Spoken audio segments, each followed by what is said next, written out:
എല്ലാവർക്കും നമസ്കാരം. ഇന്ന് നമ്മൾ ഏഴര ശനിയെക്കുറിച്ചാണ് വീഡിയോ ചെയ്യാൻ ഉദ്ദേശിക്കുന്നത്. ഏഴര ശനി എന്നാൽ എന്ത്, ഏഴര ശനി കൊണ്ടുണ്ടാകുന്ന ബുദ്ധിമുട്ടുകൾ എന്തൊക്കെയാണ്, എങ്ങനെയാണ് അതിനുള്ള പരിഹാരങ്ങൾ ചെയ്യേണ്ടത്, ഈ കാലഘട്ടത്തിൽ നമ്മൾ ശ്രദ്ധിക്കേണ്ട കാര്യങ്ങൾ എന്തൊക്കെയാണ് എന്നതിനെക്കുറിച്ചാണ് നമ്മൾ ഇന്നത്തെ വീഡിയോയിൽ പ്രതിപാദിക്കാൻ ഉദ്ദേശിക്കുന്നത്. പല രീതിയിലും ആൾക്കാർക്ക് ബുദ്ധിമുട്ടുകൾ ഉണ്ടാക്കുന്ന ഒരവസ്ഥയാണ് ഏഴര ശനി. അപ്പോൾ അതിനു മുമ്പ് നമുക്കതിനെക്കുറിച്ച് ബുദ്ധിമുട്ടുകളെക്കുറിച്ചൊക്കെ പറയുന്നതിന് മുൻപ് എന്താണ് ഏഴര ശനി എന്നുള്ളതൊന്ന് നോക്കാം. ഒരാളുടെ ജാതകത്തിൽ ചന്ദ്രൻ നിൽക്കുന്ന രാശിയിലും ചന്ദ്രൻ നിൽക്കുന്ന രാശിയുടെ 12ലും അതിൻ്റെ 2ാം രാശിയിലും ശനി സഞ്ചരിക്കുകയാണെന്നുണ്ടെങ്കിൽ അങ്ങനെ ഒരു 7.5 വർഷം എടുത്തിട്ടാണ് അതിനെ സഞ്ചരിക്കുന്നത്. അതുകൊണ്ട് തന്നെ ഇതിനെ ഏഴര ശനി എന്ന് പറയുന്നു.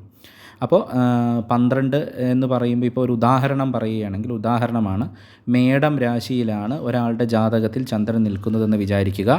മേടം രാശിയുടെ 12ാം രാശിയാകുന്ന മീനത്തിലോ 2ാം രാശിയാകുന്ന ഇടവത്തിലോ ഈ ശനി കാലയളവിൽ സഞ്ചരിച്ചു കൊണ്ടിരിക്കുകയാണെങ്കിൽ അയാൾക്ക് ഏഴര ശനി എന്ന് പറയുന്ന അവസ്ഥയാണ് എന്ന് പറയാം.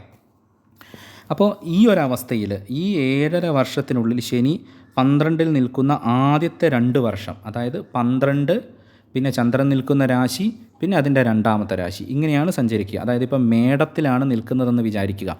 മേടത്തിൽ ചന്ദ്രൻ നിൽക്കുന്നുണ്ടെന്നുണ്ടെങ്കിൽ മേടത്തിൻ്റെ 12ാമത്തെ രാശി എന്ന് പറയുന്നത് മീനമാണ്. അപ്പോൾ മീനത്തിൽ നിന്നാണ് സ്റ്റാർട്ട് ചെയ്യുക. മീനത്തിൽ നിന്ന് നേരെ മേടത്തിലേക്ക് വരും, മേടത്തിൽ നിന്ന് ഇടവത്തിലേക്ക് പോകും, പിന്നെ അങ്ങനെ മാറിപ്പോകും. പിന്നെ ചന്ദ്രൻ്റെ 3-4ലേക്കൊക്കെ വരും. അപ്പോൾ അത് കുഴപ്പമില്ല. ഈ പറയുന്ന 12 പിന്നെ ചന്ദ്രൻ നിൽക്കുന്ന രാശി അതിൻ്റെ 2ാം ഭാവം, ഇങ്ങനെ വരുമ്പോഴാണ് വരിക.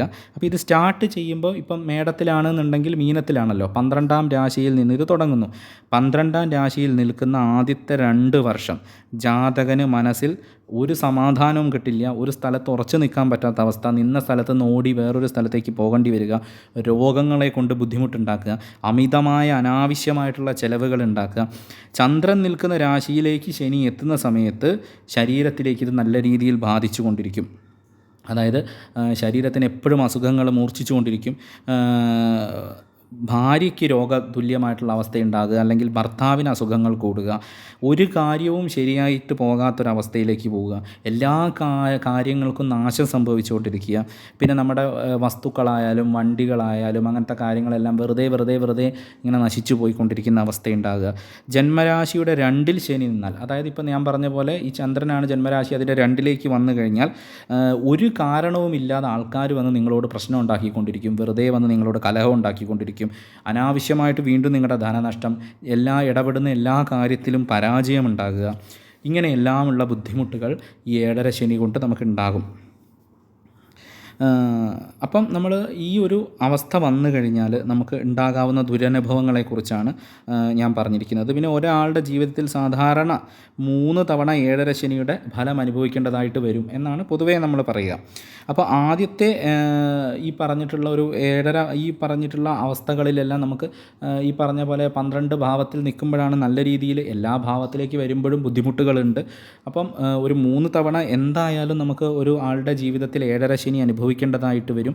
ആ സമയത്ത് ഈ പറഞ്ഞ രീതിയിലുള്ള ദുരനുഭവങ്ങളെല്ലാം ഉണ്ടാകും.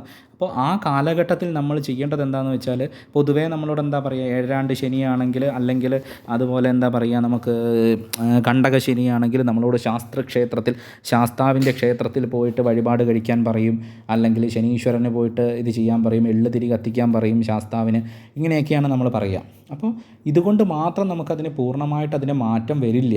മാറ്റം വരണം എന്നുണ്ടെങ്കിൽ നിങ്ങൾ ശനീശ്വരൻ്റെ ആ ഒരു ദുരവസ്ഥയിൽ നിന്നും രക്ഷപ്പെടുന്നതായിട്ട്, ശനീശ്വരനെ ആ ദുരാവസ്ഥ അവരുടെ ജാതകം കൃത്യമായി ഗണിച്ച് അതിൽ എത്രത്തോളം ശനിയുടെ ബുദ്ധിമുട്ടുകൾ ഉണ്ടെന്ന് നോക്കി ആ ദുരവസ്ഥയെ കുറയ്ക്കാനായിട്ടുള്ള പൂജകളെല്ലാം ചെയ്തതിന് ശേഷം ശനിയെ നന്നായി ഉപാസിക്കുക. ശനിയുടെ മൂലമന്ത്രം അത് വിധിയാവണ്ണം ജപം ചെയ്തുകൊണ്ട് മുന്നോട്ട് പോയി കഴിഞ്ഞാൽ ഇത്തരത്തിലുള്ള അവസ്ഥകൾക്ക് നമുക്ക് വളരെയധികം മാറ്റമുണ്ടാക്കാൻ കഴിയും. ഇതാണ് ഇതിന് ഏറ്റവും എഫക്റ്റീവായിട്ടുള്ള പോംവഴി എന്ന് ഒന്നുകൂടി ഓർമ്മിപ്പിച്ചു കൊള്ളട്ടെ. എല്ലാവർക്കും നമസ്കാരം.